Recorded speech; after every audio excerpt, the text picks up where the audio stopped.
ಎಲ್ಲರಿಗೂ ನಮಸ್ಕಾರ. ಸನಾತನ ಕಥನಕ್ಕೆ ಸ್ವಾಗತ. ನಾನು ಸೌಮ್ಯ ಕೃಷ್ಣ ಹೆಗ್ಡೆ. ಸೊ ಇವತ್ತಿನ topic again one of the most controversial subjects ever. ಜಾತಿ ವ್ಯವಸ್ಥೆ ಅನ್ನುವಂಥದ್ದು ಬ್ರಾಹ್ಮಣೀಕರಣ ಇರಬಹುದು, ವೈದಿಕತೆ ಅನ್ನೋದಿರ್ಬೋದು, ಕೆಲವೊಂದಷ್ಟು ಈ ಪೊಲಿಟಿಕಲ್ ಇಶ್ಯೂ ಬಂದಾಗ ಈ ವಿಚಾರ ಇದೆ ಅಲ್ಲ, ಬಹಳಷ್ಟು ವರ್ಷದಿಂದ ನಡ್ಕೊಂಡು ಬಂದಿದೆ. ಕೆಲವು ಜನರದ್ದು ಮೆಂಟಾಲಿಟಿನೇ ಹೇಗೆ ಅಂತಂದ್ರೆ, ನೀವು ಜಾತಿ ವ್ಯವಸ್ಥೆಯನ್ನ ವಿರೋಧ ಮಾಡಬೇಕು ಅಂತಂದ್ರೆ ಬ್ರಾಹ್ಮಣರನ್ನ ವಿರೋಧ ಮಾಡಬೇಕು. ಜೊತೆಗೆ ನನಗೆ ಪರ್ಸನಲಿ ಒಂದು ಕಾಮೆಂಟ್ ಅನ್ನೋದು ಅಂದ್ರೆ, ಆ ಸಬ್ಜೆಕ್ಟ್ ಅನ್ನ ನಾನು ಇನ್ನು ಅಡ್ರೆಸ್ ಏನ್ ಮಾಡಿಲ್ಲ. ಅದಕ್ಕಿಂತ ಮುಂಚೆ ನನ್ನ ಪ್ರೀವಿಯಸ್ ಎಪಿಸೋಡ್ಸ್ ಅನ್ನೋದೇನಿತ್ತು, ಸೀರೀಸ್ ಏನಿತ್ತು ಕಾಮಸೂತ್ರಕ್ಕೆ ರಿಲೇಟೆಡ್ ಆಗಿ, ಒಬ್ಬ ವ್ಯಕ್ತಿಯ ಕಮೆಂಟ್, ಆ ವ್ಯಕ್ತಿಗೆ ಅವರ ನಿಜವಾದ ಹೆಸರನ್ನ ಇಟ್ಕೊಳ್ಳೋಕು ಕೂಡ ಗಟ್ಸ್ ಇಲ್ಲ, ಅಂಥವರು ಉದ್ದದಾಗಿರುವಂತ ಒಂದು ಕಮೆಂಟ್ ಅನ್ನ ಹಾಕಿದ್ರು. I want you to glance that. So ಅದರಲ್ಲಿ ಅವ್ರು ಹೇಳುವಂತಹ ವಿಚಾರಗಳನ್ನ ಒಂದು ಸತಿ ಗಮನಿಸೋಣ. ಅಂದ್ರೆ ಹಳೆಯ ಕಾಲದಿಂದ ಏನು ಈ ಬ್ರಿಟಿಷರು ನಮ್ಮ ಸಂಸ್ಕೃತಿ ಅನ್ನೋದ್ರ ಮೇಲೆ ಕಲಬೆರಕೆ ಅನ್ನೋದನ್ನ ಹೇಗ್ ಮಾಡಿದ್ರು ಅಂತಂದ್ರೆ, ಈ ಒಂದು ಸಮಾಜದಲ್ಲಿ ಅಂದ್ರೆ ನಮ್ಮ ಭಾರತೀಯ ಸನಾತನ ಪರಂಪರೆಯನ್ನ ತುಂಬಾ ಭದ್ರವಾಗಿ ತಮ್ಮ ಕಪಿಮುಷ್ಟಿಯಲ್ಲಿ ಇಟ್ಕೊಂಡಿದ್ದು ಅಂತಂದ್ರೆ ಅದು ಸವರ್ಣೀಯರು ಅಥವಾ ಮೇಲ್ಜಾತಿಗೆ ಸೇರಿರುವಂತಹ ಬ್ರಾಹ್ಮಣರು ಮತ್ತು ಕ್ಷತ್ರಿಯರು. ಒಬ್ಬರ ಹತ್ರ ಜ್ಞಾನ ಇದ್ರೆ ಇನ್ನೊಬ್ಬರ ಹತ್ರ ಪವರ್ ಇತ್ತು, ಹಾಗಾಗಿ ಇಡೀ ಸಮಾಜವನ್ನ ಅವರು ಕಂಟ್ರೋಲ್ ಮಾಡ್ತಾ ಇದ್ರು, which is true to certain extent. ಆದ್ರೆ ಇವರು ಮಾಡಿರುವಂತಹ ಮೋಸದಿಂದ, ಇವರು ತಮ್ಮ ಲಾಭಕ್ಕೋಸ್ಕರ ನಮ್ಮ ದೇಶವನ್ನ ಬಲಿ ಕೊಟ್ಟಿದ್ರಿಂದಾಗಿ ಬ್ರಿಟಿಷರು ಜಾತಿ ವ್ಯವಸ್ಥೆಯ ಮೂಲಕ ನಮ್ಮನ್ನ ಡಿವೈಡ್ ಮಾಡಿದ್ರು ಅನ್ನೋ ಇವರ ಟೋನ್ ಅನ್ನುವಂಥದ್ದು ಏನಿದೆ. ಜೊತೆಗೆ ಅವತ್ತಿನ ಸಿಚುವೇಶನ್ ಅಲ್ಲಿ ಏನ್ ಆಗಿತ್ತು ಅನ್ನೋದನ್ನ ನಾವ್ ಯಾರು ಕೂಡ ಪೂರ್ತಿಯಾಗಿ ಕೂತ್ಕೊಂಡು ಹಿಂಗೆ ಆಗಿತ್ತು, ಇವರೇ ಸರಿ ಅವರೇ ತಪ್ಪು ಅನ್ನೋದನ್ನ ಹೇಳೋಕಾಗೋದಿಲ್ಲ. ಆದ್ರೆ ಆ ವ್ಯಕ್ತಿ ಕಡೆಯದಾಗಿ ಮಾಡಿರುವಂತಹ ಕಾಮೆಂಟ್ ಏನಿದೆ ಅಂತಂದ್ರೆ, ಇವತ್ತಿಗೂ ಕೂಡ ದೇವಸ್ಥಾನದಲ್ಲಿ ಎಂಟ್ರಿಯನ್ನ ಕೊಡೋದಿಲ್ಲ ಬ್ರಾಹ್ಮಣರು, ಅಂದ್ರೆ ಪುರೋಹಿತ ಶಾಹಿ ವರ್ಗ ಪರ್ಟಿಕ್ಯುಲರ್ಲಿ. ಹಾಗೆ ಗಂಟೆ ಅಲ್ಲಾಡ್ಸೋದ್ ಬಿಟ್ಟು, ದಕ್ಷಿಣೆ ತಗೋದನ್ನ ಬಿಟ್ಟು ಮತ್ತೇನೂ ಮಾಡೋದಿಲ್ಲ ಅನ್ನುವಂಥದ್ದಿದೆ ಅಲ್ಲ, ಇದು ಆ ವ್ಯಕ್ತಿಯ ವ್ಯಕ್ತಿತ್ವವನ್ನ ತೋರ್ಸತ್ತೆ. ಒಬ್ಬ ಮನುಷ್ಯ ಹೇಗೆ ತಾನು ಸಮಾಜವನ್ನ ಬೈತಾ ಆ ಸಮಾಜಕ್ಕೆ ಕಳಂಕ ಆಗ್ತಾನೆ ಅನ್ನೋದಕ್ಕೆ ಈ ವ್ಯಕ್ತಿಯ ಕಾಮೆಂಟ್ ನಮಗೆ ಸಾಕ್ಷಿಯನ್ನ ಹೇಳುತ್ತೆ. ನಾನು ಇಲ್ಲಿ ಈ ವ್ಯಕ್ತಿಯನ್ನ ಉದ್ದೇಶಿಸಿ ಮಾತನಾಡ್ತಾ ಇಲ್ಲ, ನನಗೆ ಆ ವ್ಯಕ್ತಿತ್ವವನ್ನ ನಿಮ್ಗೆ ಎಕ್ಸ್ಪ್ಲೇನ್ ಮಾಡ್ತಾ, ಜೊತೆಗೆ ಈ ಜಾತಿ ವ್ಯವಸ್ಥೆ ಅನ್ನುವಂಥದ್ದು, ವರ್ಣ ವ್ಯವಸ್ಥೆ ಅನ್ನುವಂಥದ್ದು, ಸನಾತನ ಧರ್ಮದಲ್ಲಿ ಇರುವಂತಹ ಕೆಲವೊಂದಷ್ಟು ವಿಚಾರ ಇವತ್ತಿಗೂ ಯಾಕೆ ನಮಗೆ ಕಾಂಟ್ರವರ್ಷಿಯಲ್ ಆಗಿಯೇ ಉಳಿದು ಬಿಡುತ್ತೆ, ಜೊತೆಗೆ ಹಿಂದೂ ಸಮಾಜವನ್ನ, ಸನಾತನ ಧರ್ಮದ ಸಮಾಜವನ್ನ ಡಿವೈಡ್ ಮಾಡ್ತಾ ಹೋಗುತ್ತೆ. ಹಾಗಾಗಿ ನಮ್ಗೆ ಇದರ ಮೂಲ ಎಲ್ಲಿ, ಯಾಕೆ ಹಿಂಗಾಯ್ತು, ಅದಕ್ಕೆ ಕಾರಣ ಏನು, ಅವಶ್ಯಕತೆ ಏನು, ಯಾವ ಒಂದು ಹಂತದಲ್ಲಿ ಅದು ಟ್ವಿಸ್ಟ್ ಆಗಿದೆ, ಯಾವ್ಯಾವುದು ಸತ್ಯ ಇರಬಹುದು, ಎಲ್ಲೆಲ್ಲಿ ಲೋಪದೋಷ ಆಗಿರಬಹುದು ಅಂತ ಗೊತ್ತಿದ್ರೆ ನಾವು ಏನನ್ನ ಸರಿ ಮಾಡ್ಕೊಳ್ಬಹುದು, ಸೊ ದ್ಯಾಟ್ ಇಂಥ ವ್ಯಕ್ತಿತ್ವ ಆಗದ್ದೇ ಇರಬೇಕು ಅನ್ನುವಂಥ ಒಳ್ಳೆ ಉದ್ದೇಶದಿಂದ. ಸೊ ಈ ವ್ಯಕ್ತಿಯ ವ್ಯಕ್ತಿತ್ವವನ್ನ ನೋಡ ತಕ್ಷಣ ಹಿ ಈಸ್ ಅ ಕಾಸ್ಟಿಸ್ಟ್. ಯಾಕೆಂತಂದ್ರೆ, ನೀವು ಒಬ್ಬರನ್ನ ಕೆಳಜಾತಿಗೆ ಅಂತ ಐಡೆಂಟಿಫೈ ಮಾಡ್ತೀರಾ ಅಂತಂದ್ರೆ, ಮೇಲ್ಜಾತಿ ಅಂತ ಯಾರನ್ನಾದ್ರೂ ಬೈತೀರಾ ಅಂತಂದ್ರೆ ಅದು ಕೂಡ ಕಾಸ್ಟಿಸಮ್ನೇ. ನೀವು ಯಾವಾಗ ಲಿಬರಲ್ ಅಂತಂದ್ರೆ, ನೀವು ಯಾವಾಗ ನಿಜವಾದ ಸನಾತನ ಧರ್ಮವನ್ನ ಅರ್ಥ ಮಾಡ್ಕೊಂಡಿದ್ದೀರಾ ಅಂತಂದ್ರೆ, ನೀವು ಯಾವಾಗ ಒಂದು ಸಮಾಜದಲ್ಲಿ ಮಾನವೀಯ ಮೌಲ್ಯವನ್ನ ಹೊಂದಿರುವಂತಹ ವ್ಯಕ್ತಿ, ಮನುಷ್ಯ ಅಂತ ಕರಿತೀವಲ್ವಾ, ಯಾವಾಗ ಅಂತಂದ್ರೆ ನಿಮಗೆ ಇವ್ರು ಬ್ರಾಹ್ಮಣರು, ಇವರು ಕ್ಷತ್ರಿಯರು, ಇವ್ರು ಹಂಗೆ, ಇವ್ರು ಹಿಂದ್ ಹಂಗ್ ಮಾಡಿದ್ರು, ಇವ್ರು ಮುಂದ್ ಹಂಗ್ ಮಾಡ್ತಾರೆ, ಹಿಂಗಿದ್ದಂತಹ ಅಸಂಪ್ಷನ್ಸ್ ಇಲ್ಲದೆ ಇದ್ರೆ ನಿಮಗೆ ಆಧ್ಯಾತ್ಮ ಅನ್ನುವಂಥದ್ದು ಅರ್ಥವಾಗುವ ಮಟ್ಟಿಗೆ you are human. Otherwise you are a casteist. ನನ್ನನ್ನ ನೀವು ಬ್ರಾಹ್ಮಣ ಅನ್ನೋ ಕಾರಣಕ್ಕೋಸ್ಕರ ದ್ವೇಷ ಮಾಡ್ತೀರಾ ಅಂತಂದ್ರೆ ಯು ಆರ್ ಅ ಕಾಸ್ಟಿಸ್ಟ್.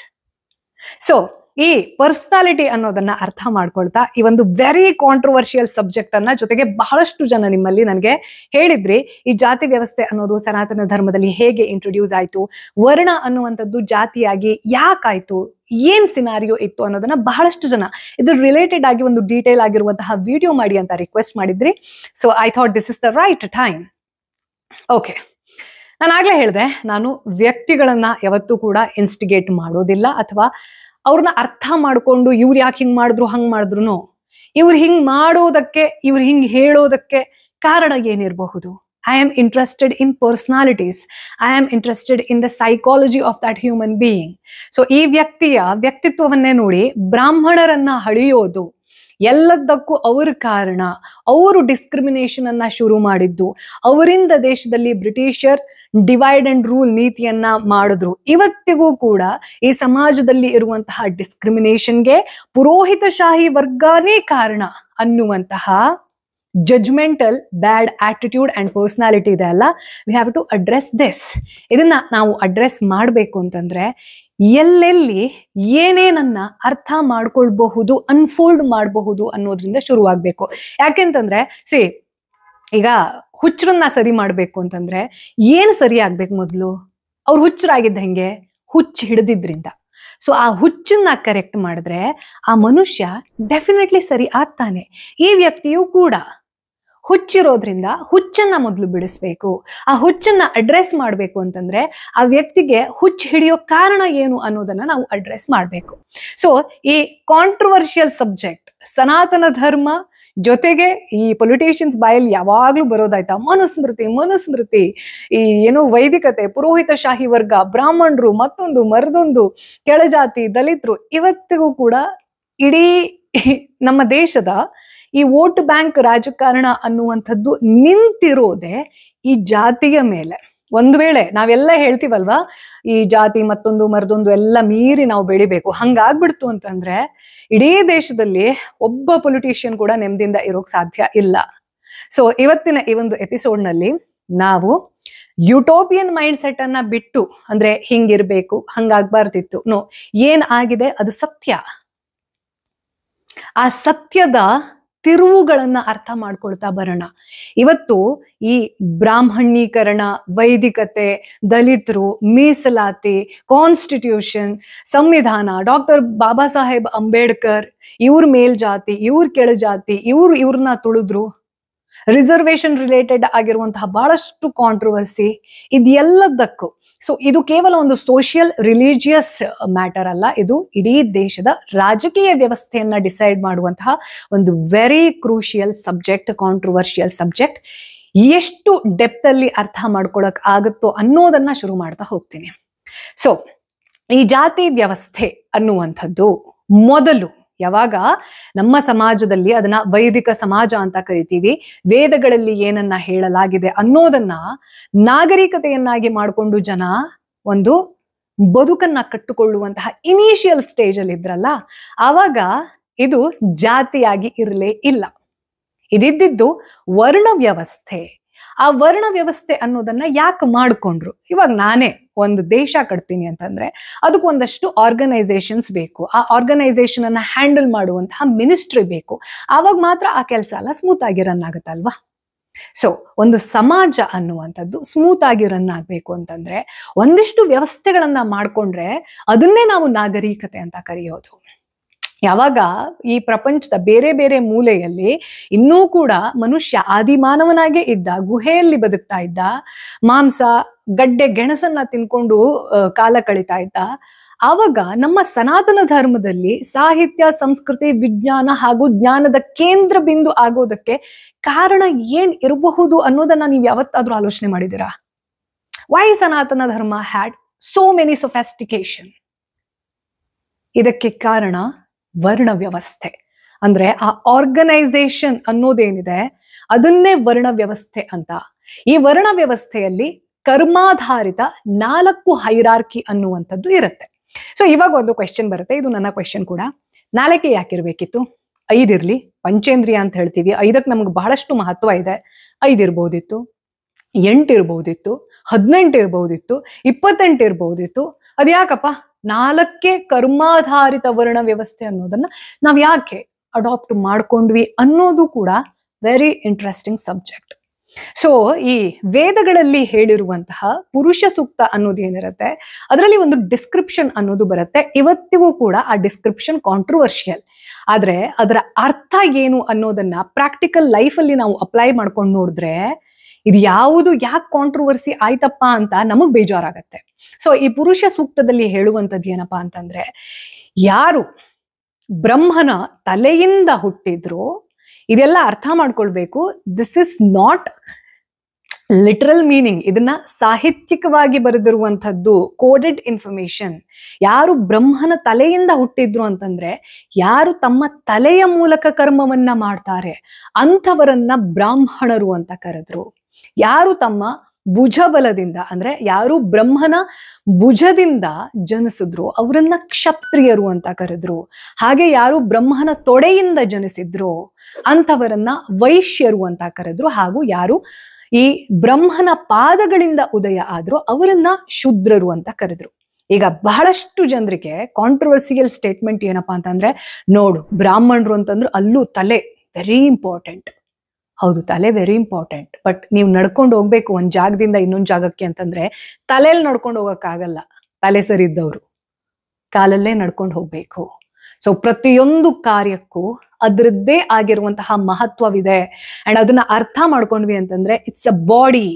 ಬಾಡಿಯಲ್ಲಿ ಯಾವುದೇ ಅಂಗಾಂಗ ಕೂಡ ಮೇಲು ಕೀಳು ಅಂತ ಕರೆಯೋಕ್ ಸಾಧ್ಯನೇ ಇಲ್ಲ. ನಂಗೆ ಹಾರ್ಟ್ ಮಾತ್ರ ಸಾಕು, ಬ್ರೇನ್ ಬೇಡ ಅಂತಂದ್ರೆ does it make sense? Okay, ನಂಗೆ ಪಾದ ಬೇಡ, ಕೈಯಲ್ಲಿ ನಡ್ಕೊಂಡು ಹೋಗ್ಬಿಡ್ತೀನಿ ನಾನು, ಬೇಡ ನಂಗೆ ಪಾದ ತೊಡೆ ಎರಡು ಬೇಡ. Does it make sense? ನಾನು ಸೇನ್ ಪರ್ಸನಾಲಿಟಿ ಆಗಿರ್ಬೇಕು ಅಂತಂದ್ರೆ ನನ್ನ ಈ ಬ್ರೈನ್ ಅಲ್ಲಿ ಕೊಡುವಂತಹ ಇನ್ಸ್ಟ್ರಕ್ಷನ್ ಅನ್ನ ಎಲ್ಲಾ ಬಾಡಿ ಪಾರ್ಟ್ಗೆ ಇಮಿಡಿಯೇಟ್ ಆಗಿ ಹೋಗ್ತಾ ಇದ್ದು ಇನ್ವಾಲಂಟ್ರಿ ಅವರು ರಿಯಾಕ್ಟ್ ಮಾಡಿದ್ರು ಅಂತಂದ್ರೆ ಆ ಅಂಗಾಂಗಗಳು ಮಾತ್ರ ಈ ದೇಹ ಅನ್ನೋದು ಮಷೀನ್ ಅಂತ ಕರೆಸ್ಕೊಳ್ಳುತ್ತೆ. ಇಲ್ಲ ಅಂತಂದ್ರೆ ಡಿಫೆಕ್ಟ್ ಪೀಸ್ ಆಗತ್ತೆ. ಈ ಒಂದು ಉದ್ದೇಶದಲ್ಲಿ ಪುರುಷ ಸೂಕ್ತದಲ್ಲಿ ಹೇಳಿರುವಂತದ್ದು ಬ್ರಾಹ್ಮಣರು ತಲೆಯಿಂದ ಹುಟ್ಟಿದ್ದು ಹಾಗೂ ಶೂದ್ರ ಅನ್ನುವ ರೆಪ್ರೆಸೆಂಟೇಷನ್ ಕಾಲು ಅಂತ. ಅದರ ಅರ್ಥ ಇಲ್ಲಿ ಮೇಲು ಕೀಳು ಅನ್ನುವಂಥದ್ದು ಯಾವುದೂ ಇಲ್ಲ. ಇದನ್ನೇ 4 ವರ್ಣ ವ್ಯವಸ್ಥೆಗೆ ಅಡಾಪ್ಟ್ ಮಾಡ್ಕೊಳ್ತಾರೆ, ಕರ್ಮಾಧಾರಿತ ವ್ಯವಸ್ಥೆ. ಇನ್ನೊಂದನ್ನ ನಾವು ಇಲ್ಲಿ ಗಮನಿಸ್ಬೇಕಾಯ್ತಾ. ಸೊ ನಮ್ಮ ಈ ವರ್ಣ ವ್ಯವಸ್ಥೆ ಅನ್ನುವಂಥದ್ದು ಸಾಮಾಜಿಕವಾಗಿ ಇರುವಂತಹ ಒಂದು ಸಿಸ್ಟಮ್ಯಾಟಿಕ್ ಆರ್ಗನೈಸೇಷನ್. ಅದೇ ನನ್ನ ಪರ್ಸನಲ್ ಲೈಫ್ ಅಲ್ಲಿ ನಾನು ಆರ್ಗನೈಸ್ ಮಾಡ್ಕೊಳ್ಬೇಕು ಥಿಂಗ್ಸ್ ಅನ್ನ ಅಂತಂದ್ರೆ ದಟ್ ಈಸ್ ಕಾಲ್ಡ್ ಆಶ್ರಮ ಸಿಸ್ಟಮ್. ಅಂದ್ರೆ ಬ್ರಹ್ಮಚರ್ಯ ಆಶ್ರಮ, ಗೃಹಸ್ಥ ಆಶ್ರಮ, ವಾನಪ್ರಸ್ಥ ಹಾಗೂ ಸನ್ಯಾಸ. ಅಂದ್ರೆ ನಾನು ಒಂದು ಪುಟಾಣಿ ಮಗುವಾಗಿ ಸಾಯೋವರೆಗೂ ನನ್ನ ಇಂಡಿವಿಜುವಲ್ ಲೈಫ್ ಅನ್ನೋದು ಹೇಗಿರ್ಬೇಕು, ಅದರ ರೆಸ್ಪಾನ್ಸಿಬಿಲಿಟಿ ಅನ್ನೋದು ಹೇಗಿರ್ಬೇಕು ಅನ್ನೋದನ್ನ ಆರ್ಗನೈಸ್ ಮಾಡ್ಕೊಳ್ಳೋದಿರತ್ತಲ್ವಾ. ಈ ಆಶ್ರಮದಲ್ಲಿ 4 ಹಂತಗಳನ್ನ ಹೇಳ್ಬಿಟ್ಟು ಅದನ್ನ ವೇಷ್ಟಿ ಅಂತ ಕರೀತಾರೆ. ಅಂದ್ರೆ that is my personal approach towards life. ಆದ್ರೆ ನಾನು ಮನುಷ್ಯನಾಗಿ ಹುಟ್ಟಿದ್ಮೇಲೆ ಒಬ್ಬನೇ ಬದುಕ್ಬಿಡ್ತೀನಿ ಬೇಕಾದಂಗೆ, ಒಂಟಿ ಸಲಗ ನಾನು ಅಂತ ಬದುಕಕ್ಕಾಗಲ್ಲ. ಒಂದು ಸಮಾಜದಲ್ಲಿ ಆ ನೆಲೆಗಟ್ಟಿನಲ್ಲಿ ಇರ್ತೀವಿ. ಅದಕ್ಕೆ human is a social animal ಅಂತ ಕರೆಯೋದು. ಸೊ ಆ ಸಮಾಜಕ್ಕೆ ಸಂಬಂಧಪಟ್ಟ ಹಾಗೆ ನನ್ನ ರೆಸ್ಪಾನ್ಸಿಬಿಲಿಟಿ ಅನ್ನುವಂಥದ್ದು ಇರುತ್ತೆ. ಆ ರೆಸ್ಪಾನ್ಸಿಬಿಲಿಟಿಯನ್ನ ಫುಲ್ಫಿಲ್ ಮಾಡೋದು ನಾನು ನನ್ನ ಕರ್ಮಗಳ ಮೂಲಕ. ಅದನ್ನೇ ವರ್ಣ ವ್ಯವಸ್ಥೆ. ಹುಟ್ಟಿದ ಪ್ರತಿಯೊಬ್ಬ ವ್ಯಕ್ತಿಯ 2 ಹಂತ, ಪರ್ಸನಲ್ ಅಪ್ರೋಚ್ಗೆ ಆಶ್ರಮ ವ್ಯವಸ್ಥೆ ಹಾಗೂ ಸೋಷಿಯಲ್ ರೆಸ್ಪಾನ್ಸಿಬಿಲಿಟಿಗೆ ವರ್ಣ ವ್ಯವಸ್ಥೆ.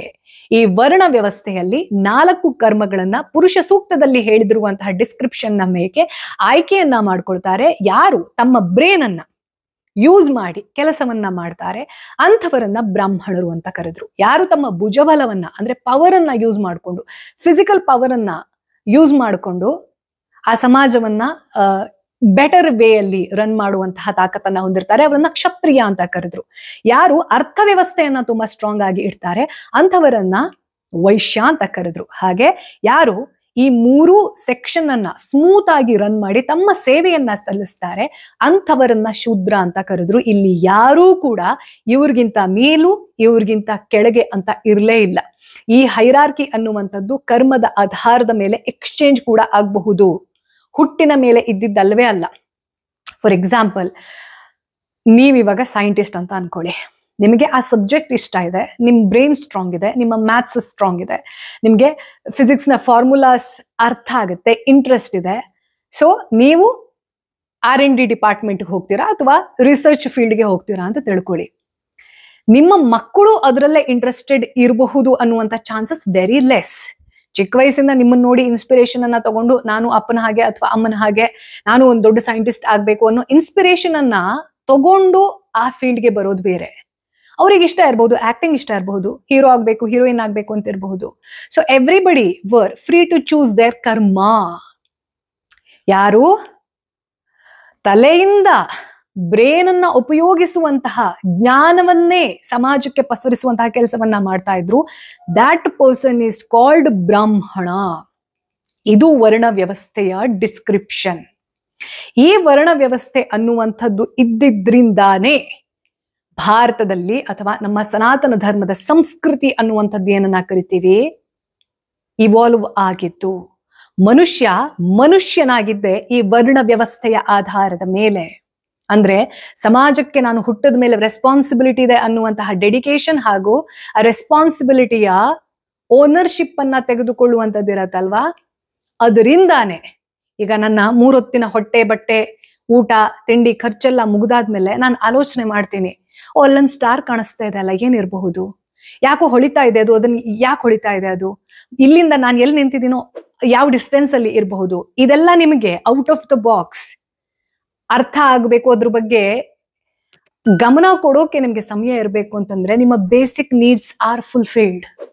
ಸೊ ಫೈನಾನ್ಷಿಯಲಿ ಸ್ಟ್ರಾಂಗ್ ಆಗಿದ್ದು ಕೂಡ ನಮ್ಮ ಸನಾತನ ಧರ್ಮದ ವ್ಯವಸ್ಥೆ ಈ ವರ್ಣ ವ್ಯವಸ್ಥೆಯಿಂದಾನೇ. ಅದರ ಪರಿಣಾಮವೇ ನಾವು ಜ್ಞಾನದ ಕೇಂದ್ರ ಬಿಂದುವಾಗಿ ಇದ್ದಿದ್ದು. ಪ್ರಪಂಚದಲ್ಲಿ ಜ್ಞಾನದ ಕೇಂದ್ರ ಬಿಂದು ಆನೋ ಭದ್ರಾಣಿ ಕೃತವೋ ಸರ್ವಂತು ಅನ್ನುವಷ್ಟರ ಮಟ್ಟಿಗೆ ನಮಗೆ ಜ್ಞಾನ ಇತ್ತು. ಯಾಕೆ ಅಂತಂದ್ರೆ ವಿ ವರ್ ಫೈನಾನ್ಷಿಯಲಿ ಫಿಟ್. ಅದನ್ನ ಆಲೋಚನೆ ಮಾಡುವಂತಹ ಶಕ್ತಿ ಏನಕ್ಕೆ ಬಂತು ಅಂದ್ರೆ ನಾವು ನಮ್ಮ ಹೊಟ್ಟೆ ಬಟ್ಟೆಯನ್ನ ಗಳಿಸಿಕೊಂಡಿದ್ವಿ. ಹಾಗಾಗಿ ಈ ವರ್ಣ ವ್ಯವಸ್ಥೆ ಅನ್ನುವಂಥದ್ದು ಇಡೀ ಸನಾತನ ಸಂಸ್ಕೃತಿಯ ಮೂಲ ಆಧಾರ, ಜೀವಾಳ. ಯಾವುದರಿಂದ ನಮ್ಮ ಸಂಸ್ಕೃತಿ ಅನ್ನೋದು ಇವಾಲ್ವ್ ಆಯ್ತು ಅಂತಂದ್ರೆ ಈ ವರ್ಣ ವ್ಯವಸ್ಥೆಯಿಂದ. ಹಾಗಾದ್ರೆ ಇಷ್ಟು ಬ್ಯೂಟಿಫುಲ್ ಆಗಿ, ಇಷ್ಟು ಕರ್ಮ ಬೇಸ್ಡ್ ಆಗಿರುವಂತಹ ಒಂದು ಸೋಷಿಯಲ್ ಹೈರಾರ್ಕಿ ಅಥವಾ ಸಿಸ್ಟಮ್ ಅನ್ನುವಂಥದ್ದು ಯಾಕೆ ಜಾತಿ ಆಯಿತು? This is the question.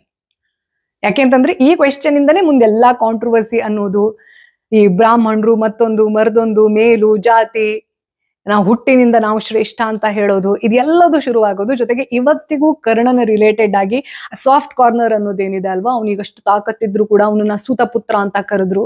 Let's check the reality. So ಇವಾಗ ಪ್ರಾಬ್ಲಮ್ ಏನಾಗುತ್ತೆ ಅಂತಂದ್ರೆ ನಾವ್ ಏನ್ ಬೆಟರ್ ಮಾಡ್ಕೊಂಡಿರ್ತೀವಲ್ವಾ, ಇದು ಮನುಷ್ಯನ ಸ್ಟ್ರೆಂಗ್ತು ಕೂಡ ವೀಕ್ನೆಸ್ಸು ಕೂಡ.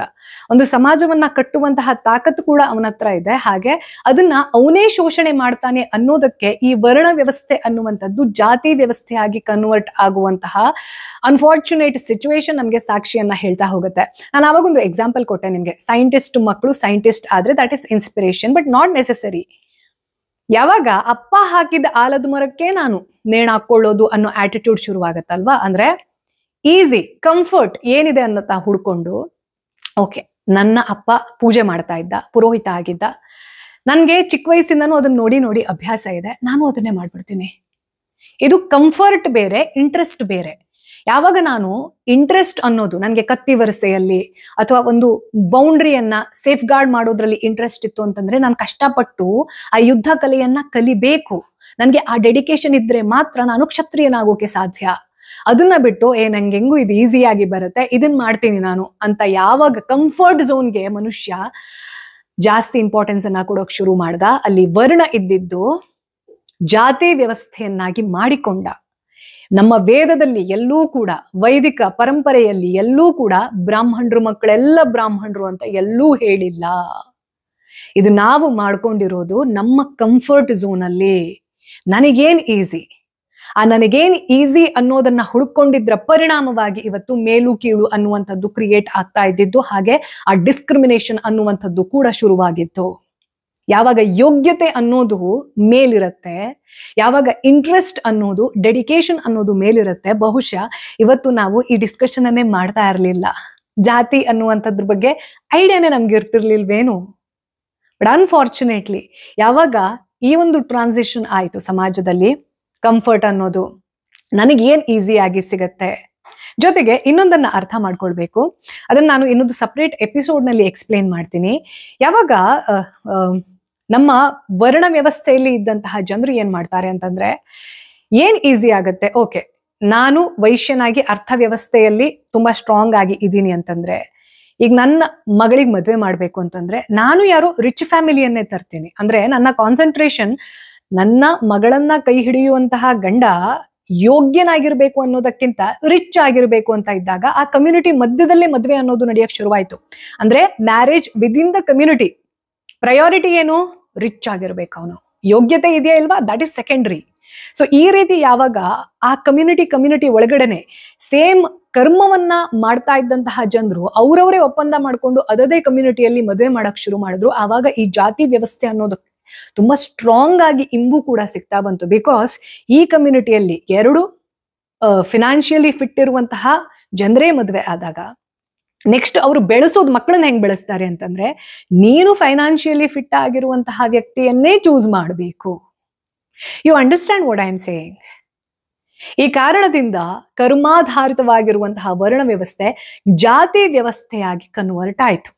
ಬಟ್ ಎಲ್ಲಿವರೆಗೂ ಇದು ಪ್ರಾಬ್ಲಮ್ ಆಗಿರ್ಲಿಲ್ಲ ಅಂತಂದ್ರೆ, ನಾನು ಶ್ರೇಷ್ಠ, ನಾನೇ ಶ್ರೇಷ್ಠ, ನೀನು ಕನಿಷ್ಠ, ಇದು ಯಾವಾಗ ಶುರುವಾಯಿತು ಆವತ್ತಿನಿಂದ ಇವತ್ತಿನವರೆಗೆ ನಮ್ಮ ಸೋಷಿಯೋ ರಿಲಿಜಿಯಸ್ ಪೊಲಿಟಿಕಲ್ ಸಿನಾರಿಯೋ ಅನ್ನೋದೇ ಕಂಪ್ಲೀಟ್ ಆಗಿ ಬದಲಾಗಿ ಹೋಗಿದೆ.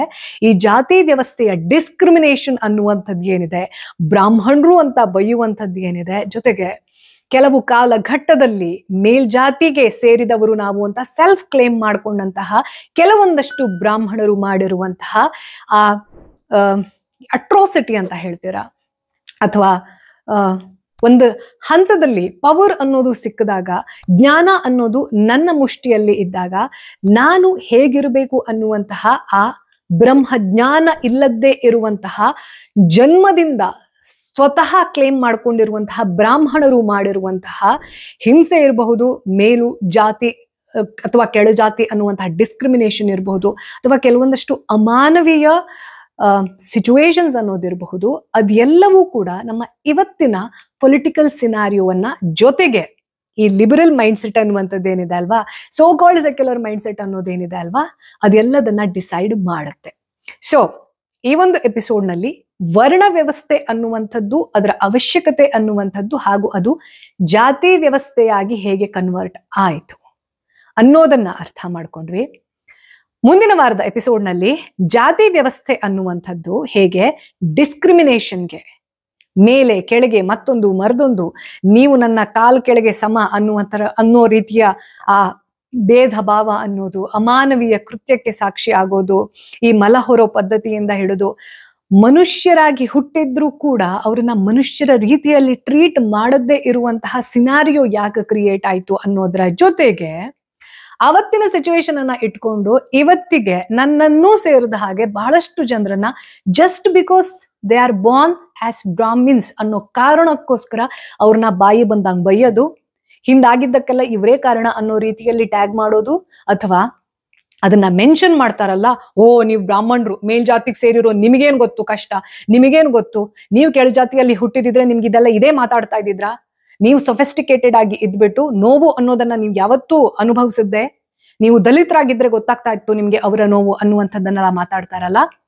ದೀಸ್ ಕಾಸ್ಟಿಸ್ಟ್ ಅವರ ಮೆಂಟಾಲಿಟಿಯನ್ನ ಹಾಗೂ ಅದನ್ನ ಹೇಗೆ ಅಡ್ರೆಸ್ ಮಾಡಬೇಕು ಅನ್ನುವಂಥದ್ದನ್ನ, ಅದರ ಮೂಲಕ ನಮ್ಮ ಈ ಸಮಾಜವನ್ನ, ನಮ್ಮ ಹಿಂದೂ ಸಮಾಜವನ್ನ, ನಮ್ಮ ಸನಾತನ ಧರ್ಮದ ಸಂಸ್ಕೃತಿಯನ್ನ ಆದಷ್ಟು ಯುನೈಟೆಡ್ ಆಗಿ ಇಡೋದಕ್ಕೆ ಏನೆಲ್ಲ ಪ್ರಯತ್ನಗಳನ್ನ ಮಾಡಬಹುದು ಅನ್ನೋದನ್ನ ಅಪ್ಕಮಿಂಗ್ ಎಪಿಸೋಡ್ ನಲ್ಲಿ ನಾನು ನಿಮ್ಮ ಹತ್ರ ನನಗೇನ್ ಅರ್ಥ ಆಗಿದೆ, ನನಗೇನ್ ಅನ್ಸುತ್ತೆ ಅನ್ನೋದನ್ನ ಶೇರ್ ಮಾಡ್ತಾ ಹೋಗ್ತೀನಿ.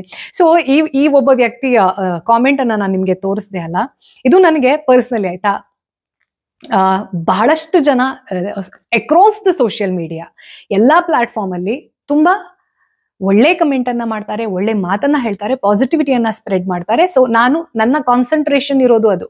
ಬಟ್ 1% ಯಾವಾಗ್ಲೂ ಹಾಗಿರ್ತಾರೆ, ಅವ್ರಿಗೆ ಏನ್ ಹೇಳಿದ್ರು ಏನೋ ಒಂದು ತೆಗಿಬೇಕು, ಅದು ತೆಗೆದ್ಬಿಟ್ಟು ನಿಮ್ಮ ಇದರಲ್ಲಿ ನೀವು ಹಿಂಗೆ ಹೇಳಿರೋದಕ್ಕೆ ನಿಮ್ಮ ಅಜೆಂಡಾ ಇದು, ನೀವು ಬ್ರಾಹ್ಮಣರು ಅದಕ್ಕೆ ಹಿಂಗೆ ಹೇಳ್ತೀರಾ, ನಿಮ್ಗೇನ್ರಿ ಗೊತ್ತು ದುಡ್ಡಿಲ್ದೋಗಿರೋರ್ ಕಷ್ಟ, ಈ ರೀತಿ ಅವರ ಜೀವನದ ಕೆಲವೊಂದಷ್ಟು ನೋವನ್ನ ಪ್ರಪಂಚದ ಸತ್ಯ ಅಂತ ಅಂದುಕೊಂಡು ಅದನ್ನ ಬೇರೆಯವರಿಗೆ ಹರ್ಟ್ ಮಾಡೋ ರೀತಿಯಲ್ಲಿ ಹೇಳೋಕೆ ಒಂದು ಅವರ ಪ್ರಯತ್ನ ಅನ್ನುವಂಥದ್ದಿರತ್ತೆ ಅಲ್ವಾ. ಆ ಪರ್ಸನಾಲಿಟಿಗಳನ್ನ ನಾವು ಅರ್ಥ ಮಾಡ್ಕೊಳ್ಬೇಕು. ಇಟ್ಸ್ ನಾಟ್ ಲೈಕ್ ಅವರನ್ನ ಹೇಟ್ ಮಾಡಬೇಕು ಅಂತ ಅಥವಾ ಅವರನ್ನ ಎಕ್ಸ್ಪೋಸ್ ಮಾಡಬೇಕು ಅನ್ನುವಂಥದ್ದಲ್ಲ. ಬಟ್ ಅಂತಹ ವ್ಯಕ್ತಿತ್ವಗಳನ್ನ ನಾವು ತಿದ್ದುವಂತಹ ಪ್ರಯತ್ನವನ್ನ ಪಟ್ರೆ ಅವರ ನೋವು ಅನ್ನೋದೇನಿದೆ ಅದನ್ನ ಹೇಗೆ ಅಡ್ರೆಸ್ ಮಾಡಬಹುದು ಇನ್ಫಾರ್ಮೇಶನ್ ನ ಮೂಲಕ ಅನ್ನೋದನ್ನ ಅರ್ಥ ಮಾಡ್ಕೊಂಡ್ರೆ 1% ಸೊಸೈಟಿ ಬೆಟರ್ ಆದ್ರೂ ಕೂಡ collectively it's a huge betterment all together. ನಾನು ಅದನ್ನ ಬಿಲೀವ್ ಮಾಡ್ತೀನಿ. ಹಾಗಾಗಿ ಆ ಒಂದು ಪ್ರಯತ್ನದ ಆಧಾರದ ಮೇಲೆ ಈ ಭೇದ ಭಾವ, ಮೇಲು ಕೀಳು ಅನ್ನುವಂಥದ್ದು ಜಾತಿ ಅನ್ನುವಂತಹ ವ್ಯವಸ್ಥೆಯಲ್ಲಿ ಹೇಗೆ ಹುಟ್ಟುಕೊಳ್ತು, ಬ್ರಾಹ್ಮಣರ ಪಾತ್ರ ಅನ್ನುವಂಥದ್ದು ಏನಾಗಿತ್ತು, ಜೊತೆಗೆ ಬಹಳಷ್ಟು ಜನರಿಗೆ ನನ್ನ ಇನ್ನೊಂದು ಯೂಟ್ಯೂಬ್ ಚಾನೆಲ್ ಸೌಮ್ಯ ಕೃಷ್ಣ ಹೆಗಡೆ ಅನ್ನುವಂಥದ್ದಿದೆ. ಹಾಗೆ ಕೆಲವು ಜನ ಇಲ್ಲಿ ಕಮೆಂಟ್ ಮಾಡ್ತಾರೆ, ನೀವು ಅಂಥ ದೊಡ್ಡ ಬ್ರಾಡ್ ಮೆಂಟಾಲಿಟಿ ಅವರಾಗಿದ್ರೆ ಹೆಗಡೆ ಅನ್ನೋ ಸರ್ನೇಮ್ ಅನ್ನ ಯಾಕೆ ಇಟ್ಕೊಂಡಿದ್ದೀರಾ? ಸೊ ನೀವು ಬ್ರಾಹ್ಮಣರು ಅನ್ನೋದನ್ನ ಅಥವಾ ನಿಮ್ಮ ಜಾತಿ ಅನ್ನೋದ್ರ ಅಹಂಕಾರ ಅನ್ನೋದನ್ನ ನೀವು ಕ್ಲೇಮ್ ಮಾಡ್ಕೊಳ್ಬೇಕು ಅನ್ನೋ ಕಾರಣಕ್ಕೋಸ್ಕರನೇ ಸರ್ನೇಮ್ ಇಟ್ಕೊಂಡಿದ್ದೀರಾ ಅನ್ನುವಂಥದ್ದನ್ನ, ಕೆಲವೊಂದಷ್ಟು ನರೇಷನ್ ಅನ್ನೋದನ್ನ ಏನ್ ಹೇಳ್ತಾರೆ, ಇದು ಎಲ್ಲವನ್ನ ಅಡ್ರೆಸ್ ಮಾಡುವಂತಹ ಪ್ರಯತ್ನವನ್ನ ನೆಕ್ಸ್ಟ್ ವೀಕ್ನ ಎಪಿಸೋಡ್ನಲ್ಲಿ ಡೆಫಿನೆಟ್ಲಿ ವಿತ್ ಪ್ಯೂರ್ ಇಂಟೆನ್ಷನ್ ಮಾಡ್ತೀನಿ. ಇದು ಈ ವಾರದ ಸನಾತನ ಕಥನ. ಮತ್ತೆ ನಿಮ್ಮ ಭೇಟಿ ಬರುವ ಭಾನುವಾರ ರಾತ್ರಿ ಶಾರ್ಪ್ 9 o'clock. ಲೋಕ ಸಮಸ್ತ ಸುಖಿನೋ ಭವಂತು.